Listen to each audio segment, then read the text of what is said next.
Hello and welcome to Ardente Rigmortis. I'm Review Cultist.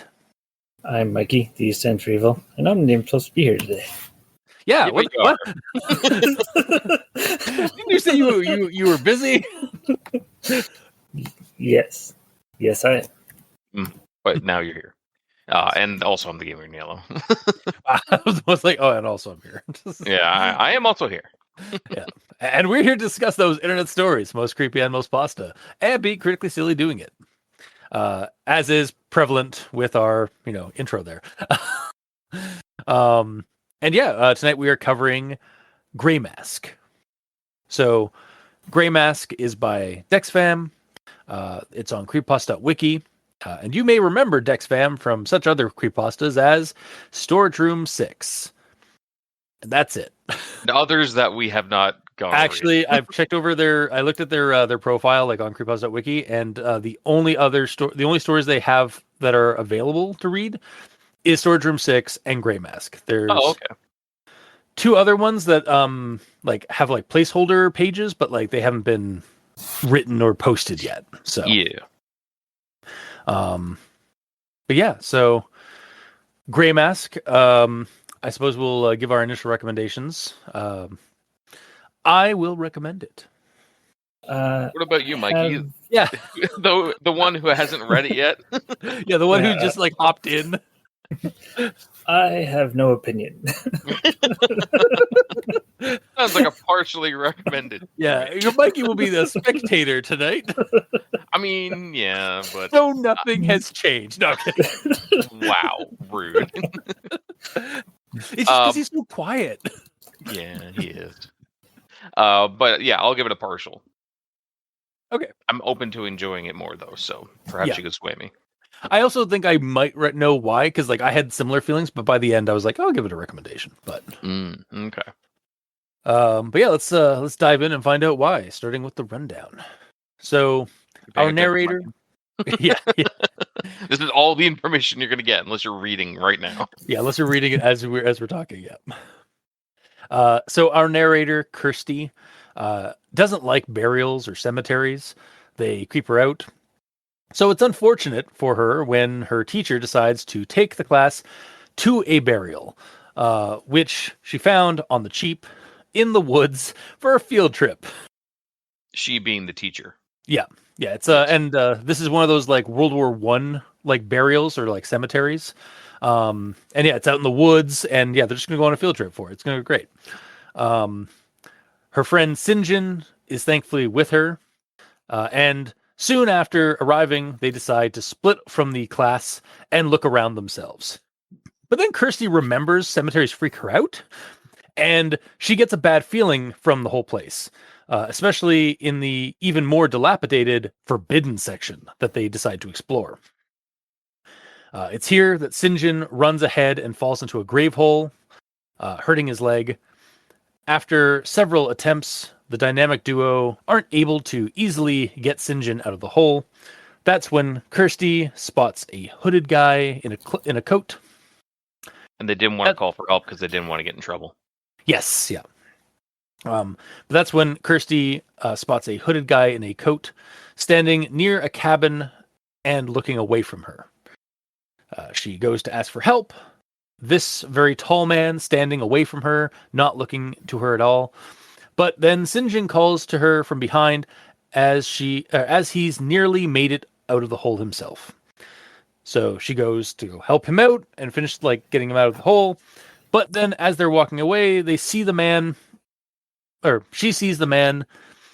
she was going to ask for help from is now facing them, and she is terrified as he appears to be wearing this gray gas mask, a gray mask, if you will. Mm-hmm. Also, the dude's 7 feet tall. Yeah, that's why I said it was a tall, very tall man earlier. The two friends stumble back to the others in a hurry, Sinjin's ankle badly hurt, and they meet an angry graveyard headman and distressed teacher. Then shit hits the fan. The masked man arrives and kills the fellow gravekeeper, much to the horror of the teacher and her class. Everyone flees back to the bus, pursued by the mad masked man, but luckily they get away. Authorities are called, and they arrive to find the body of the headman, but no masked man. Also, apparently this burial site isn't on any maps outside of the one that was given to the teacher by the late headman. A week later, and the kids have been allowed to like have a week off from school to recover from the trauma of what they encountered. But Kirsty feels this isn't over. It's just beginning. Finn. So yeah, that was Grey Mask in a nutshell.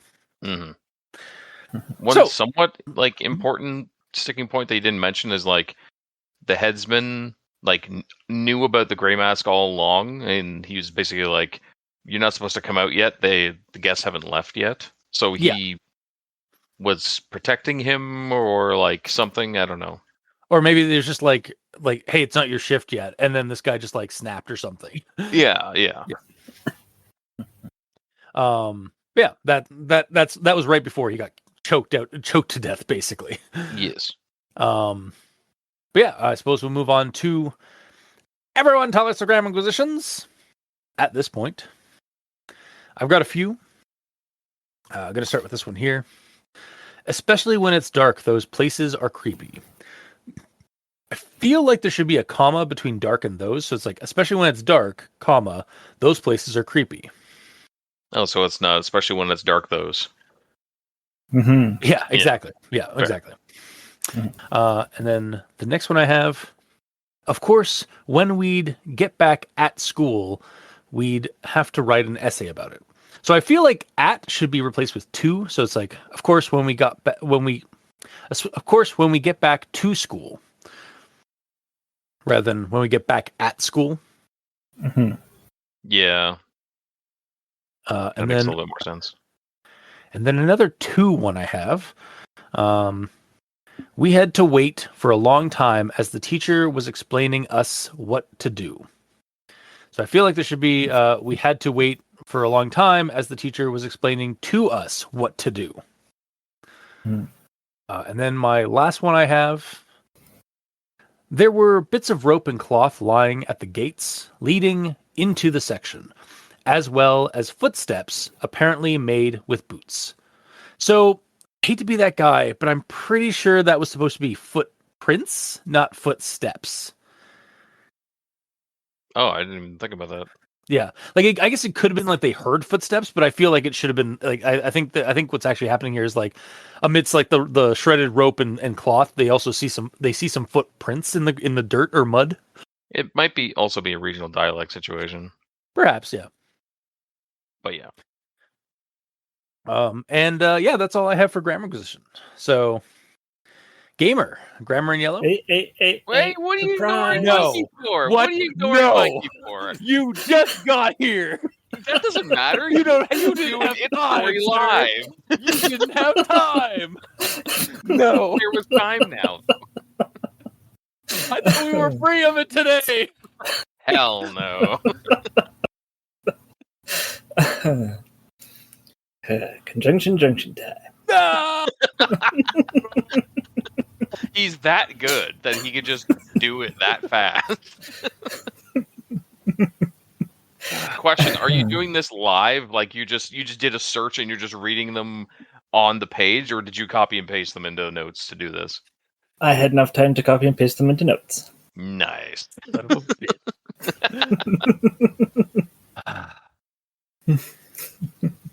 And next stop, Conjunction Junction. Choo-choo! It looked kind of forgotten anyway. It was a large, dark area, clearly showing its age. It gives me the creeps. And when I managed to, I gazed down for a moment and saw Sinjin lying in the hole. It took me a few moments to realize that he disappeared because he fell in that hole. But he couldn't get enough grip with his shoes, and I wasn't strong enough to pull him out.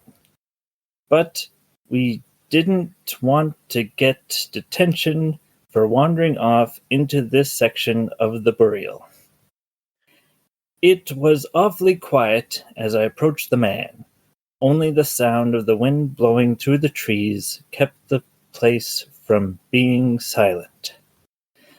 But before I even managed to touch the man, I heard Sinjin shouting behind me. Or rather, his lack of a face.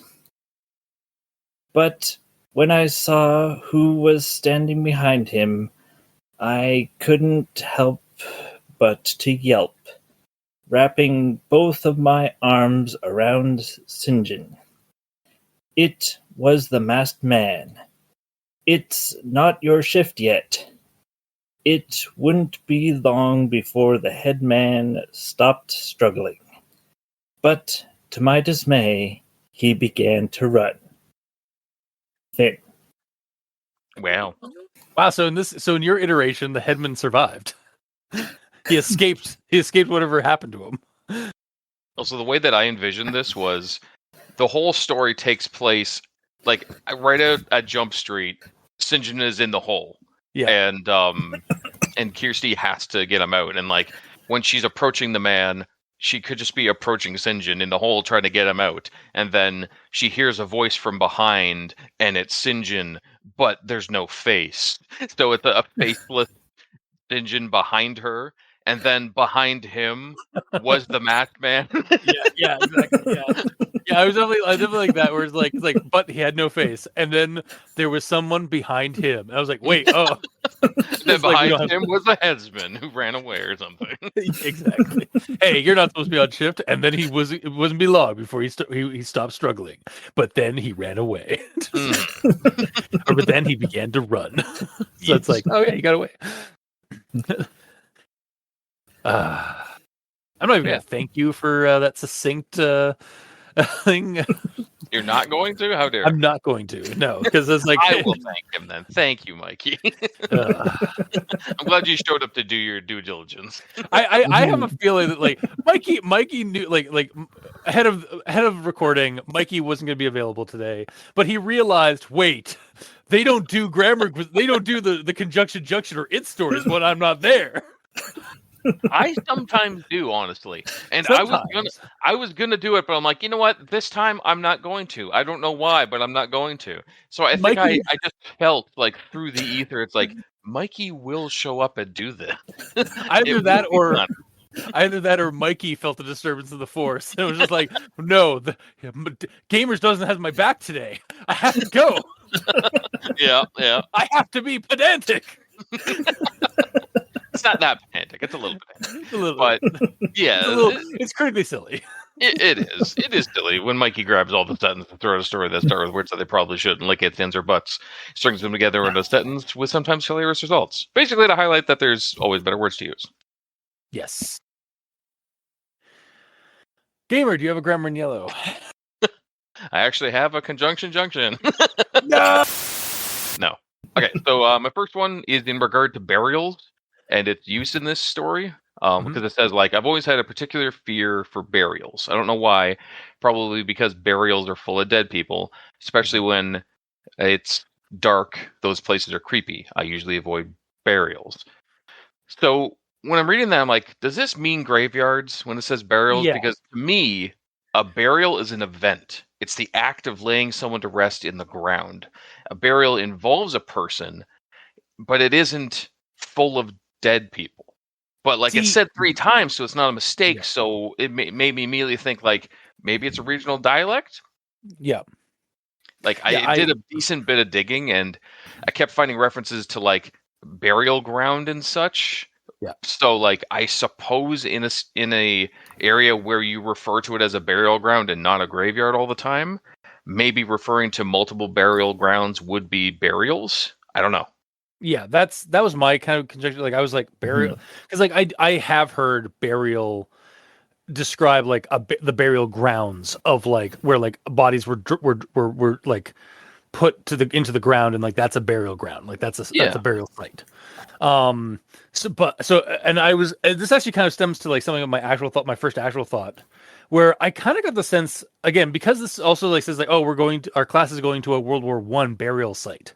I was like, oh, so this is probably in Europe somewhere. Because again, burial sites generally aren't. I mean, I suppose there might be some in North America, but like a lot of the fighting and stuff in World War I happened mostly in Europe.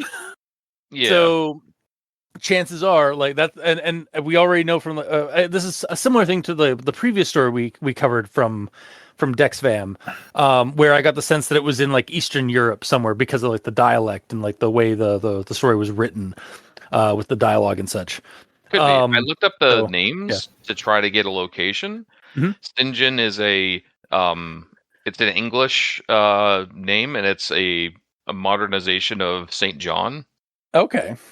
And Kirsty is Norwegian, I think it was. Yeah. So who knows? I definitely got the sense it was somewhere like in Northern Europe, maybe. Or again, this is me just like extrapolating off of like what I'm reading in context and like my own biases.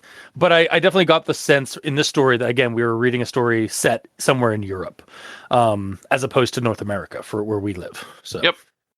And again, the use of burial, because like again in Scandinavia, I think a lot like in Northern Europe, I think they refer to certain places as like burial sites over like cemetery or graveyard. So, but again, it's always burial site, burial ground, burial noun. Yeah, I don't know.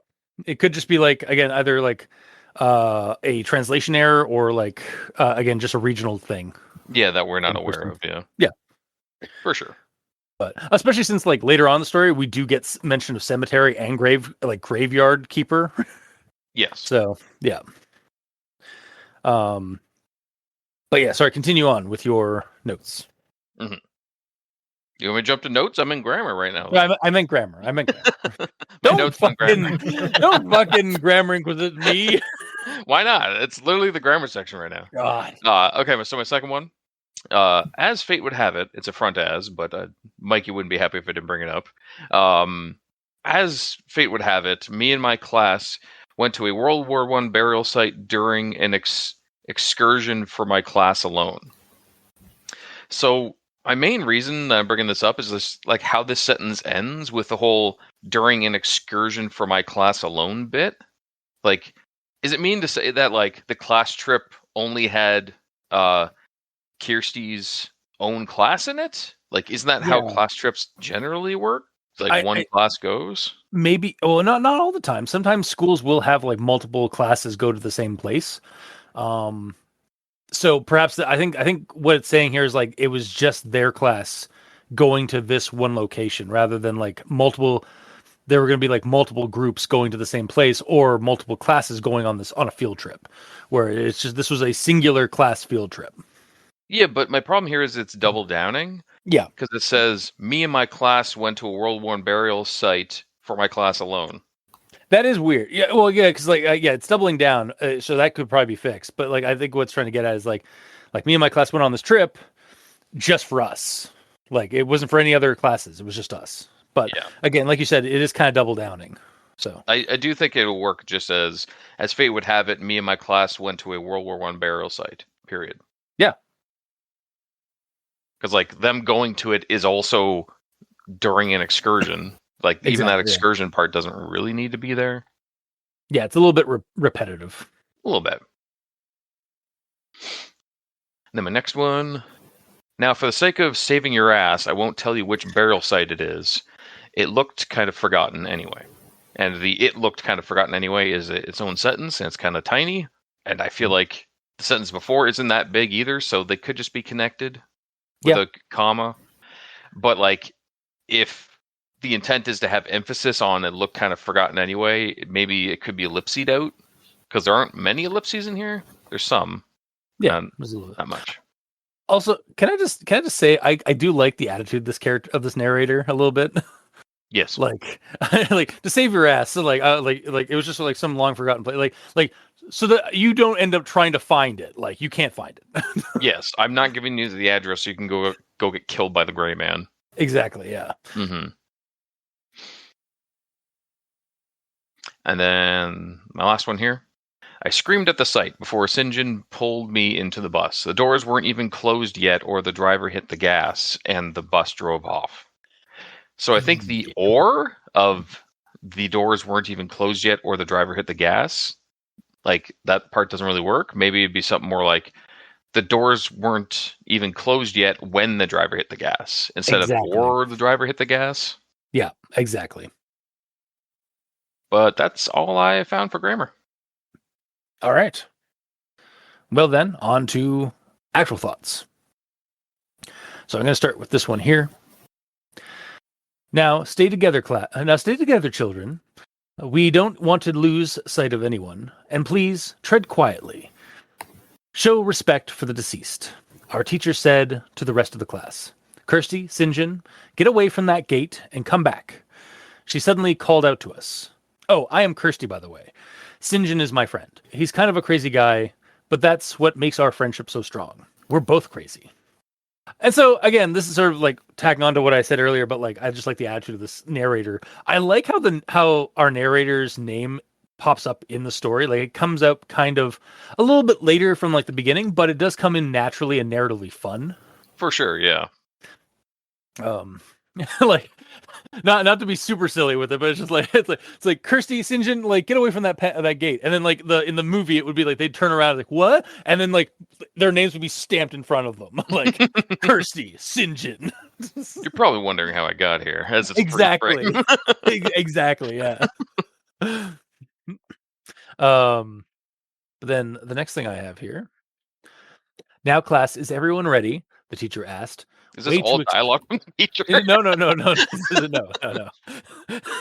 Although whenever she's talking, that's how I'm inflecting. So yes. Yeah. Now, class, is everyone ready?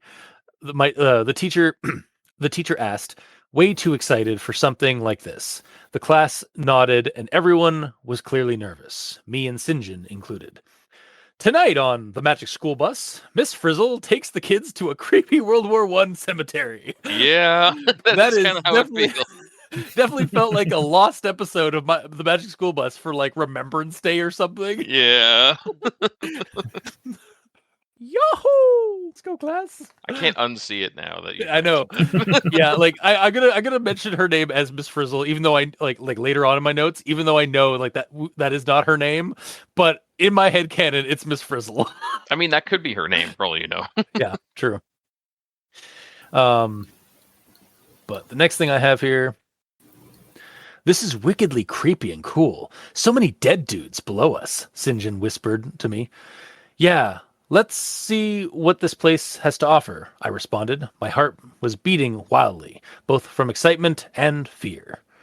So, I like how Kirsty said she hated burials and how they creep her out, but now she's like super excited to split off from the group of this field trip that is going to a place that she doesn't like to go look around by herself and with her friend.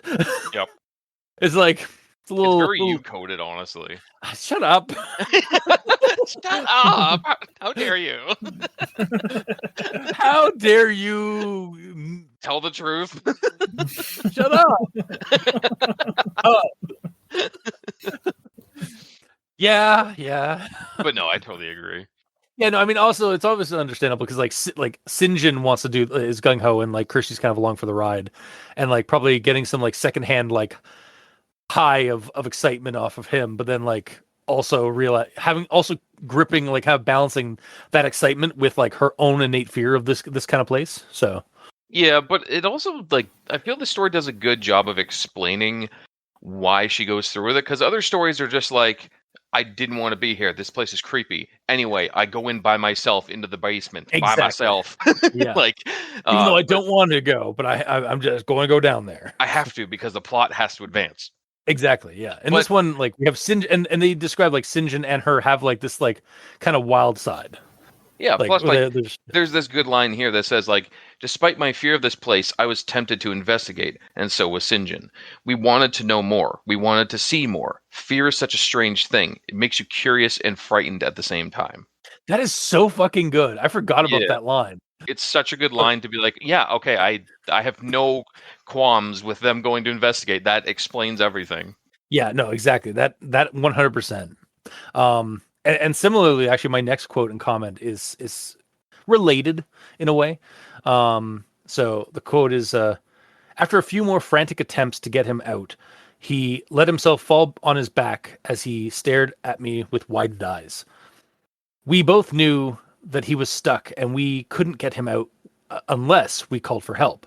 But we didn't want to get detention for wandering off into this section into this section of the burial. Wandering off into this section of the burial.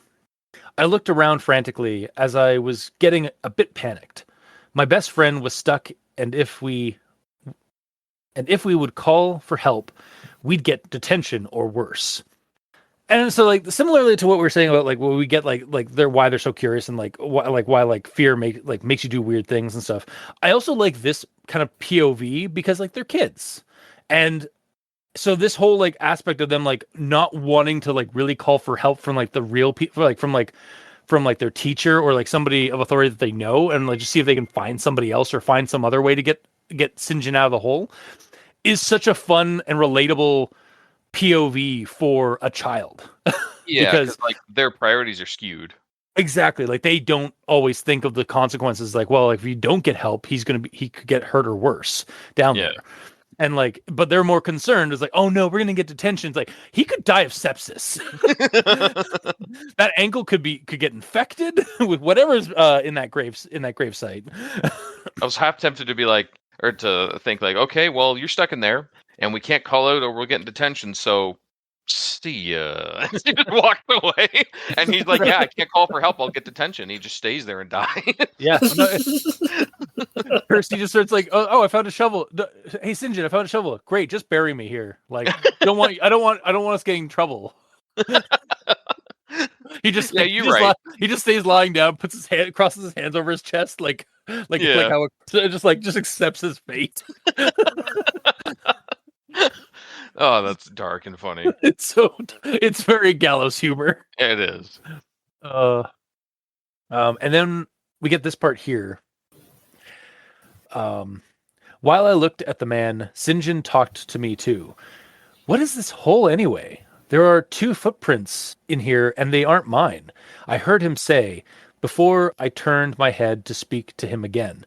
Sinjin, I see someone. He isn't from our school. We can get you out without the nasty consequences, I said before walking off. Sinjin kept talking, but I didn't hear much other than Doug and inside and stuff.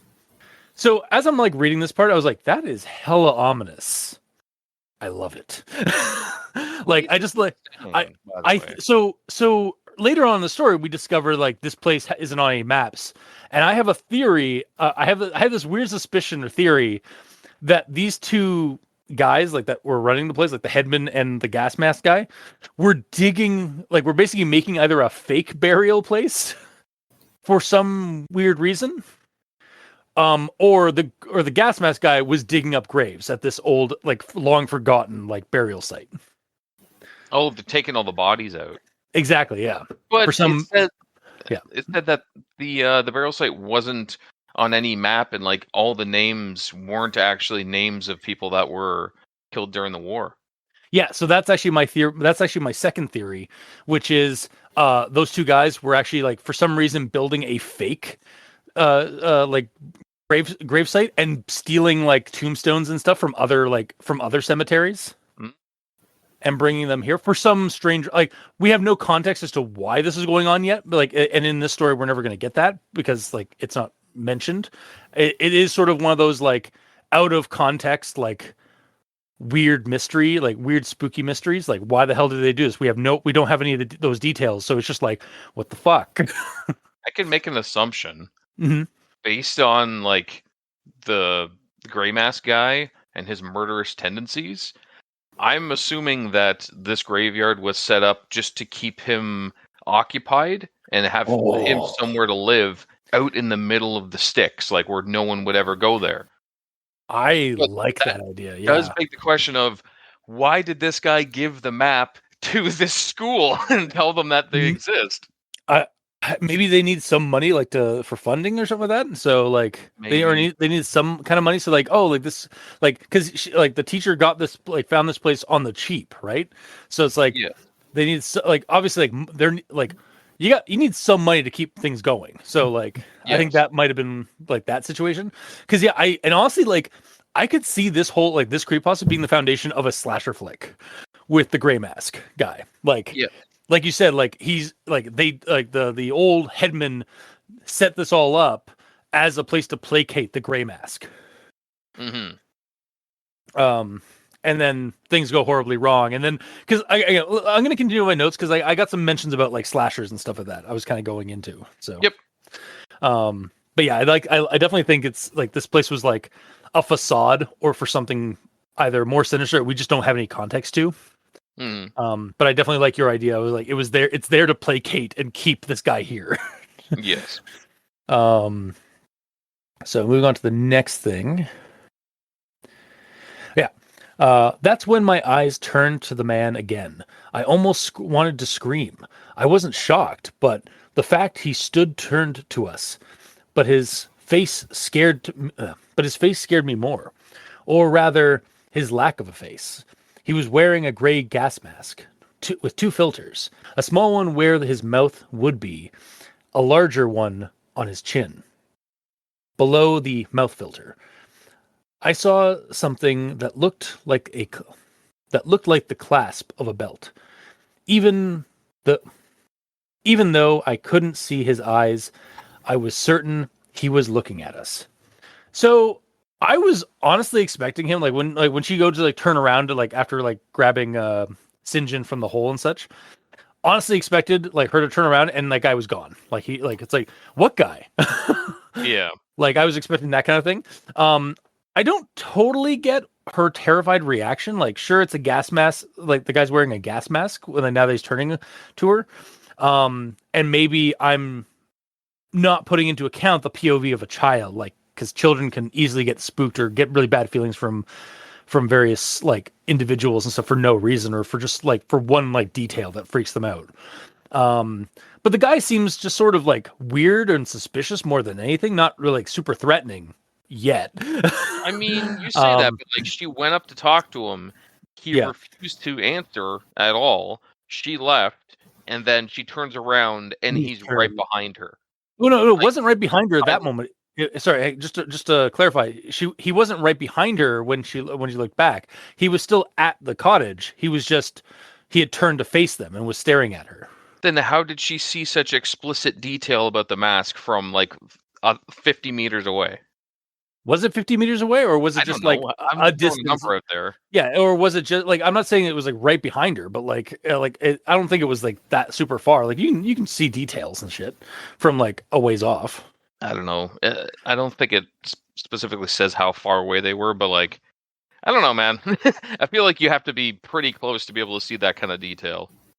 I don't think so at all. Like I think like with like even a cloudy day, you can get like details of a gas mask from like 20, 30 feet away, which is kind of what I assumed, like how far it was roughly, just like given how like she had to like run over to him, like try to tap on his shoulder, and then could still hear Sinjin shouting back. So then she like ran over to help him. So like it wasn't that far, but it wasn't that close. Anyway, my other point here is like, I also like, maybe I am being a little bit like, I'm not like putting into account again like the fears of a child, like when they react to something like this, because this does also kind of feel, now I think about it, like Kevin from Home Alone reacting constantly through the movie to Old Man Marley, who has done nothing but just kind of seem like be tall and intimidating looking. Yeah. So maybe that's just the same kind of reaction that like Kirsty has here when she like finally sees the guy's like front, like the front of him.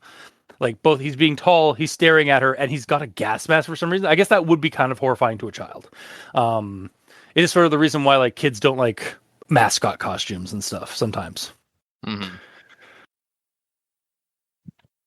But then the also, let me just read this line.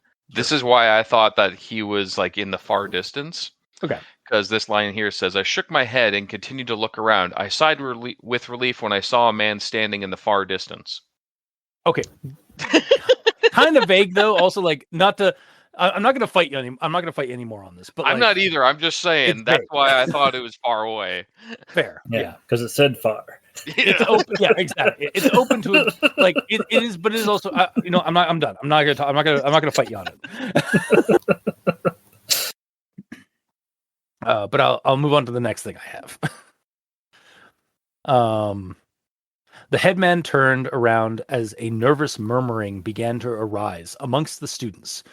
What are you doing? Get back into your hut. The visitors are not gone yet, he said to the masked man, who just stood there silently. I could not tell who he was looking at. I, the teacher, and Sinjin backed away. Okay, I thought that was like describing like who we might be looking at. My bad. I could not tell who he was looking at. I, the teacher, and Sinjin backed off a bit. The headman paused for a moment before continuing. It's not your shift yet. A sudden reaction made the class scream in horror as the masked man reached for the headman's throat with his right hand. All around the cemetery, leaves suddenly were blown up into the air. I screamed as well and pressed myself to Sinjin, who in turn backed off further from this situation. So as I'm reading this, like, well, that escalated quickly.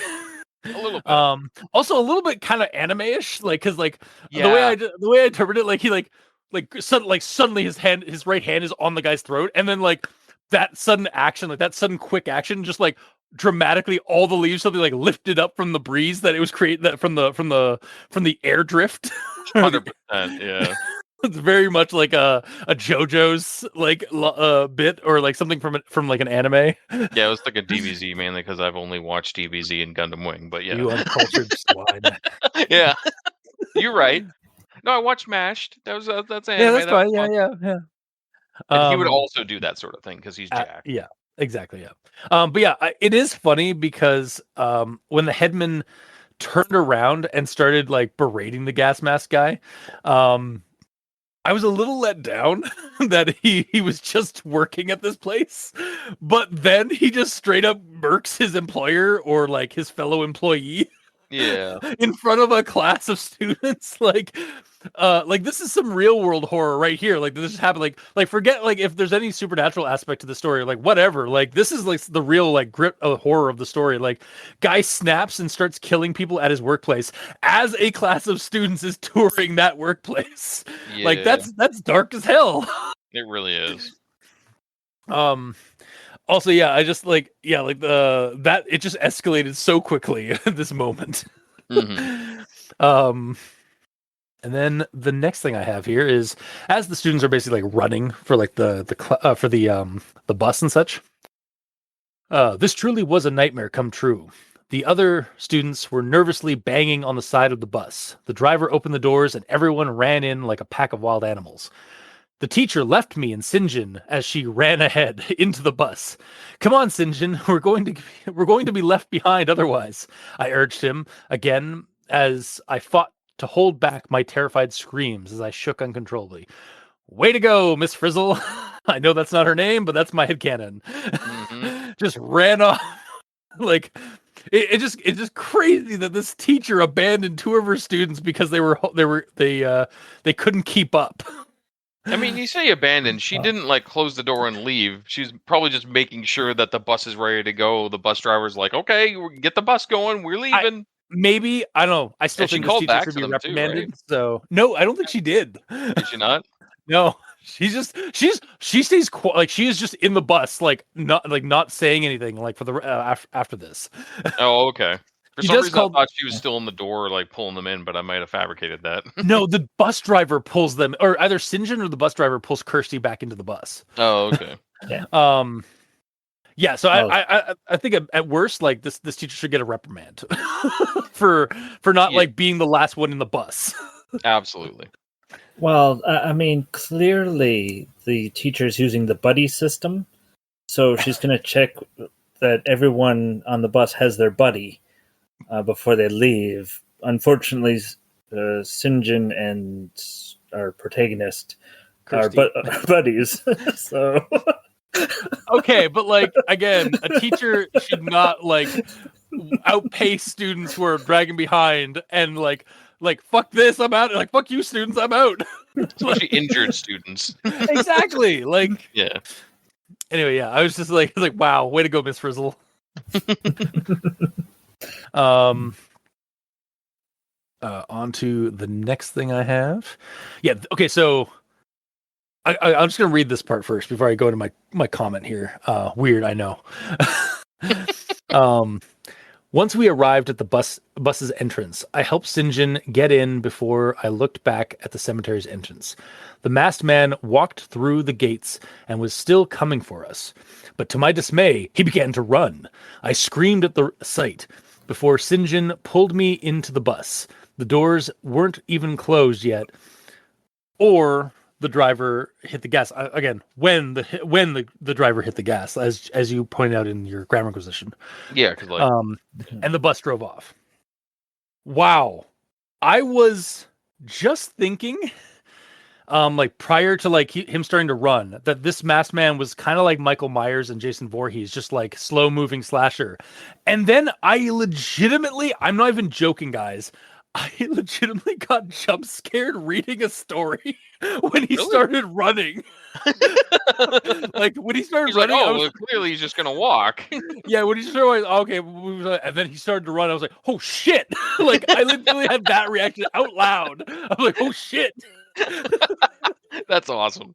Oh god, I've only like truly had a jump scare like twice, I think, when reading a horror story. Mm-hmm. And one of them was The Rats in the Walls by Lovecraft.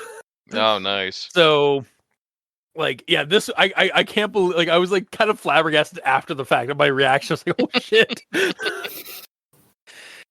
yeah, no, I was like, this is the part where, like, the story actually, like, really kind of kicked into high gear for me.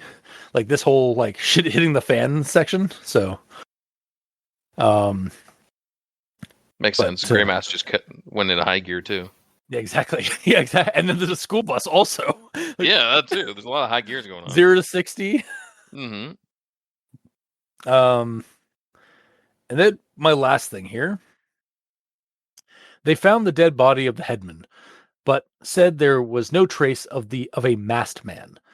They also informed us that the burial site wasn't marked on any other map other than the one the headman himself provided our teacher with. Most of the graves were empty, and almost none of the names on the gravestones matched that of actual World War I soldiers. Long story short, I finally understand why the place was in such poor condition, and I think we're not done yet. This all is just getting started. Oh, really? All right. I kind of want a second story. I'm not going to lie. This story, unfortunately, did come out in 2014, and we have yet to see a sequel. But I was kind of painted very intrigued by the end of like it got me with that like out of context, like just like mystery of the story of like what the fuck's going on, and I really want to know more. And it seemed like the author was planning on writing more. But sadly, it's been like 12 years, and we haven't seen a sequel story yet. But who knows? Maybe unless she's cooking. Yeah. I mean, they in their profile they do have like 2 active stories, a couple that are like have like placeholder sites, and a few like they've written the titles of some stories that they want to write. So maybe they are just like it's just taking a while to cook. But yeah, yeah. Also, Grey Mask just like I'm not exactly the most like. I've seen gas mask like slashers before, but like I'm intrigued by this character as a slasher. Like I would love to see this character reprise in other stories. Because we know so little about him. Yeah, and the fact that he has like anime speed. Yeah, he has like superhuman speed. He's super tall. He can just start. He's got that slasher. He's basically just he's up there with Michael Myers and Jason Voorhees, where like he can walk and then just like burst into short sprints. Yep. I'm curious why he has two filters on his gas mask in the way that they are, because that's like not a normal way too. One of them is NOS. I did not think you were gonna go there, honestly. Or some kind of like accelerator that like gives him a boost, maybe. Like the bottom one, he just like screws it to like puncture the the container, the pressure on it, and just like injects himself with NOS, as you say. Exactly. Or okay, rather than that, maybe he's already like superhumanly like fast and strong, but the secondary like filter gives him like pumps him with like a sedative of some kind, and maybe the reason why he snapped here is because that it ran empty before the headman was aware. Maybe because he was exerting himself, actually moving around instead of standing there staring at the wall like he's supposed to be doing. Yeah. Yeah, it was very. I was left very intrigued. And I was like, by the ending, because it's just like, it wasn't like a what the fuck just happened. It was like, what the fuck just happened? I want to know more. Like, the fuck? Like, this was like the last half of the story. Like, don't get me wrong, I liked the first half of like the two kids dealing with like exploring a creepy like cemetery. That's very like Little Fears, very like kids on bikes kind of esque. But then it kind of kicks into a slasher right at the like halfway through. And it's like realistically terrifying in the reaction because like, yeah, that is horrific to have happen to a class of students. Yes. Like, absolutely. You're at a field trip and like it's the equivalent of like having a field trip at the museum and a gunman shows up and starts shooting up the museum. Pretty much, yeah. Even if no one gets hurt, that's still traumatizing. Yeah, or like a disgruntled like employee, like a disgruntled janitor just goes up to like the museum curator and just guns him down like in front of a class while he's like doing a tour. Like, yeah, that's fucking horrifying in a real world sense, and that's kind of the real world like creepiness I got from this story, more so than any kind of like the supernatural, not even supernatural, the extra normal aspects of Grey Mask here are sort of superfluous compared to his actual like lethal actions. Yeah. So yeah, I was very intrigued by the setup and the premise here. I like to think, like I said earlier, I like to think that this is either just a really old and long forgotten like World War I cemetery that no one knows about, or the headman and the masked man were stealing other tombstones and stuff from other places and like setting up this like faux facade of a graveyard, and perhaps for the purpose of keeping Grey Mask like contained, like keep him in a routine of like digging up burials and such. You know what it might be? Maybe Grey Mask is basically a revenant from the war, and he was in a real grave site, like either protecting or destroying the bodies, depending on what side of the war he's from. And basically, he just kind of got moved out in the middle of nowhere, so he wouldn't do that anymore. Oh God, he's around real people. He's a World War I Solomon Grundy. Like yeah, or like yeah, I love the Revenant idea. Like, also interesting fact, because when you go on to Dexvam's profile, this story is called Grey Mask, but in brackets, formerly the Veteran. Ooh. So that also kind of I'm right. I think that's what caught me. I was like, oh, like that's something like you caught on or you kind of like brought up or like you started thinking about for the story. But yeah, it's interesting that you say that, and then the story was originally named The Veteran. So yeah, it's like they use gas masks in war. Yeah, exactly. Especially like as of World War I. I think World War I is when they introduced mustard gas and shit. So possibly, I don't know. But yeah. So and also, so with all this, all that, also someone should really look into this teacher. She's the one that set all these things up. Like she's the one that like contacted some like sus headman of a graveyard just to find like a cheap graveyard to visit with her class. Like there's some definitely like where'd she meet that guy? Like did she go to Craigslist or like just like know a guy that knows a guy that knows this dude that has a cemetery in the woods, isolated away from anywhere else? That might be the best case, because I doubt that this guy contacted her, because why would he want to bring a bunch of kids there? So it's probably through a friend of a friend of a friend, someone knew that he was managing this, and knew that he probably needs the money, so set it up for him. It's like, and then he can't say like, no, you can't do it, because then that's suspicious. So he Yeah. probably just wanted to get the class through the safe one, get out, goodbye, don't ever come back. Yeah, well, because I also know like this might be like I know a little bit about like there are like some like touristy kind of places, like some dingy like urban explorer touristy stuff in Europe, and some of them are more like safe than others. Be again based on price on the price you're willing to pay, to go check out like abandoned like World War I locations and like graveyards and stuff. So like I could see this being kind of like one of those like roadside attractions that, or like roadside places that like somebody set up to like make a few euros on the down low. So, but I just think it is odd. It is kind of like sus that this teacher's like, somebody check this teacher's. Somebody look and investigate this teacher, please. She only Like, has so much money for like. I understand schools are hard. Yeah, yeah. Being a teacher is hard. Also, I do have some empathy for education, for educators, but like kind of sus, Miss Frizzle. Yeah. Also, a little connective tissues time. I recently, like, after like reading this story, I watched a video of a comedian who recently like, did like a thing about like the about Miss Frizzle and the Magic School Bus, and how like none of that is fucking like legal. Like none of her field trips are fucking legal. No one's consenting to go in into a person's like body to like explore like their immune system. Or Or do all the kids get none, like signed permission slips from the parents to do that? yeah, no one's getting signed permission slips to go to become salmon eggs and get jizzed on by male salmon in a river, which fucking happened like in that. which fucking happened in an episode. They got turned into fish eggs, landed down into a bed of fish eggs, and then the male salmon came down and dropped down, just like deployed white clouds of material all over the eggs to fertilize them. And there's like, wait, what are they doing? It's like, I think they're fertilizing on the eggs. Wow. Yeah. Fetish unlocked. He's just like, what the fuck? Or like the fact that Arnold, the one who hates going on these field trips, like honestly, he's in the right.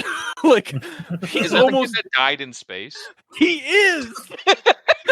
He's the one that took off his helmet in space and died for a few moments just to prove it, just to make a point to his cousin. God damn it. It's so fucking like I love that show to death. Like I grew up on that show like in the 90s and early 2000s. But like, god damn, looking at it back, it's like this teacher needs to be like investigated. Like I'm not even like she's a straight up sorceress.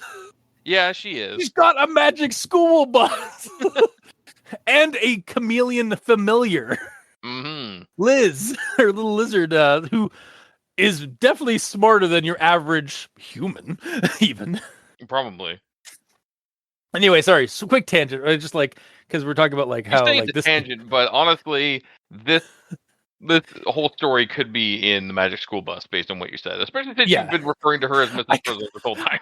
I'm not gonna lie, I kind of want to I kind of want to mock up a Magic School Bus like book cover, because like originally they were books before they were the TV show, and it's like Magic School Bus goes to a World War I burial site, and just have the gray, like have them going in, like Arnold's looking nervous, all the other kids are like, oh, what's going on, and then just have the gray mask like in the background. And hell yeah.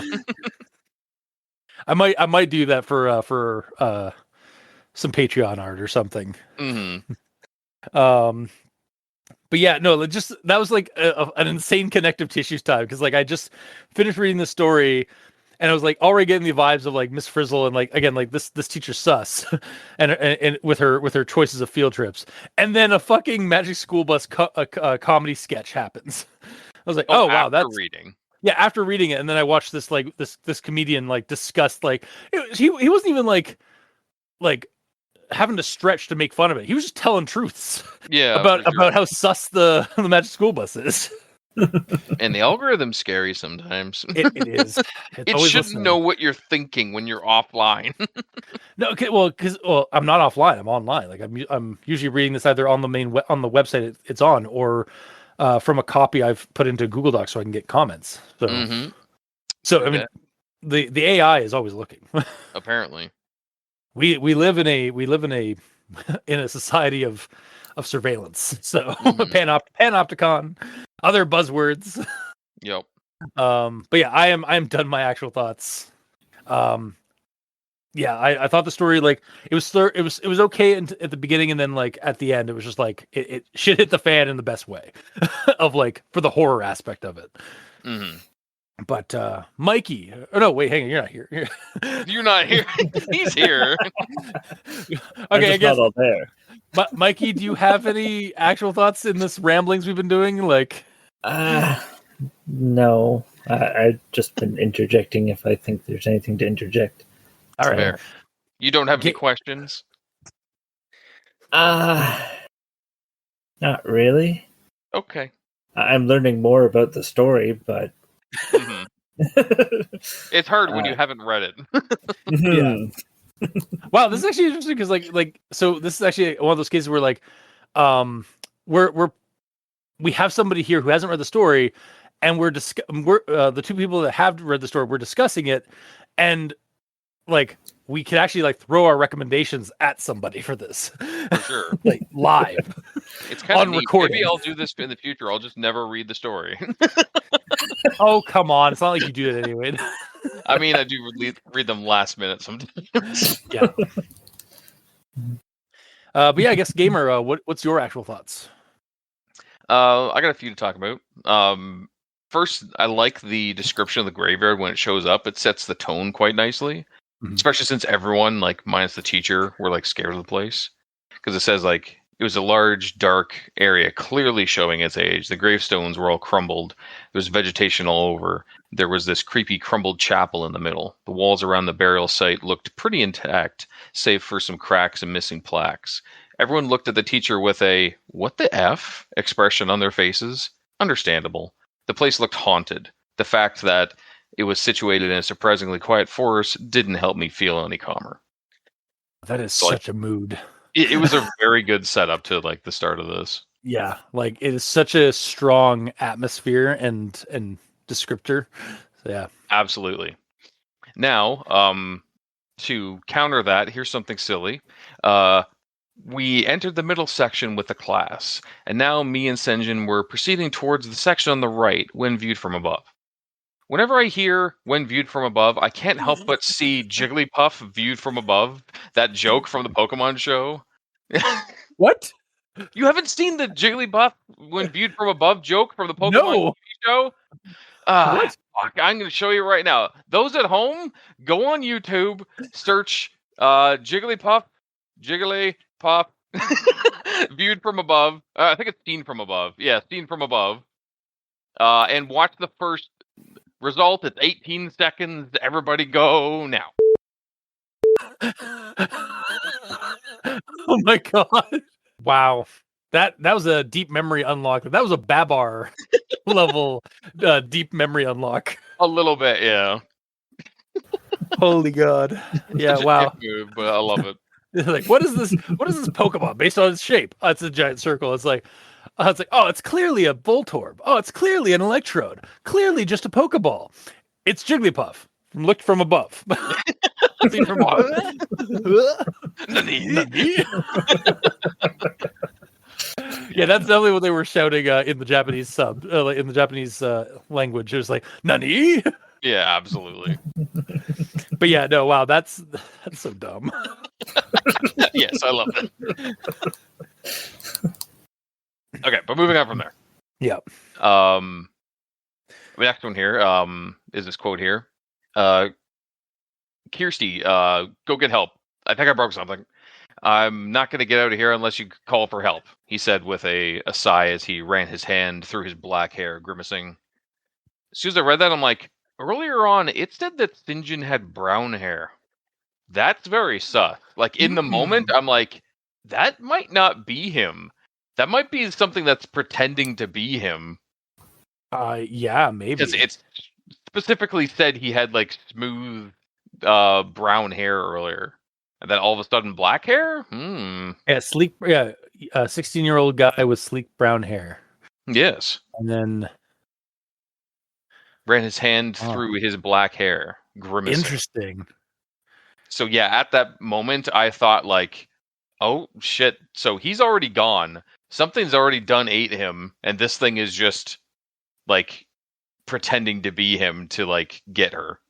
Yeah, that's definitely sus. That was just a typo, actually. yeah. Unfortunately, I think it's just a typo. But like, man, that at first, like, yeah, that's kind of sus because we're already getting like he vanished, and then like, oh no, he didn't vanish. He fell into this pit.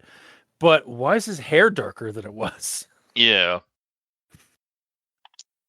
Yeah. Fortunately, that might just be that's just a false flag operation. Absolutely. And my last note is in regards to the very end. You basically said it, so I'm not going to go over it word for word. But the final part where it says, "I finally understand why the place was in such poor condition, and I think we're not done yet." As soon as I read that, I'm like, "Do you?" Because I don't understand why it was all messed up. Like, what information do you have that I don't? Like the fact that there's no graves there, that all the info they were told was a lie, makes it seem like the whole thing was a trap or something. But the headsman didn't like try to trap them. He was just about to let them go before the gray mass showed up. So I was very confused at the end of the story, honestly. That is the reason that I have partial, because I enjoyed it fully all the way through, and then the end is like, wait, what do you know that I don't know? Yeah, that's fair. It is also kind of like what, and then but like also like my reaction was like, what? I want to know more. What? Why?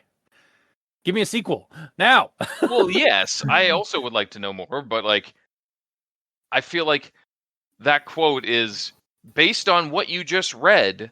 I know this, and you should know this too. And if you don't, you're dumb. And I'm like, well, fuck you, story. I ain't dumb. I am dumb, but fuck you anyway. That seems like you're projecting a little bit, sir. But no, shut up. But yeah, I was a little confused at the end. Yeah, that's fair. It is a little bit peculiar, like the way it's phrased. Like, and now I understand. It's just beginning. Credits. Mm-hmm. Yeah, even if there was like a single line of like, now I understand, like that the graveyard was there for the grave end or something like that. Yeah, like if that is more. If it had like ended, yeah, like how like you were saying earlier, if it had ended with how you was like, I understand now. It was all a front to keep that thing there, and now it's out. Yeah, and now it's just starting. Like yeah, exactly. Yeah, it hasn't killed. It hasn't finished its job, killing my entire class. Oh, they're all marked now. Yeah, yeah, they're all marked for death by the revenant. Yeah. Mm-hmm. Yeah, that would be a good setup, and I'd be like down for that. It's just a good slasher flick. Sorry, I can't get over the fact like I want this to be a slasher flick so bad. For sure. But yeah, that's all I got for notes. All right. Well then, moving on to final thoughts. Yeah, I'm still going to recommend it. I was wondering where it was going to go, or just how scary it would really get early on. Like I was enjoying like the kind of just the casual like two kids like breaking off from their class and exploring this creepy like cemetery thing. Like that's all well and good, but things ramp up really well and like halfway through, and like when Gray Mask starts like kills his buddy and like in front of the class, and like things just ramp up from there. And reading it almost kind of felt like I was reading a nightmare. Like it had that kind of like phantasm dream logic sort of like horror aspect to it, of just how like quickly things escalate and then like they're running from something dangerous. And so in a good way, it's like reading a nightmare, because it's like, what the fuck, like like you're placated at the beginning with like this weird creepy whimsy of like exploring a graveyard, and then just ramp up the violence. Yeah.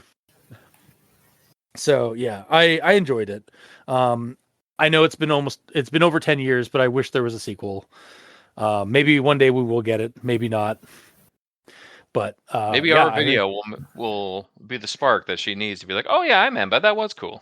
Yeah, I if that would be like, honestly, that's like, I'm not gonna lie, that's like one of the things I hope for with our show is that like we get these stories kind of like out there and like shown enough, or like to somebody, to like the right person, like, or the author, and they want to like continue on writing what we're discussing. So Yeah.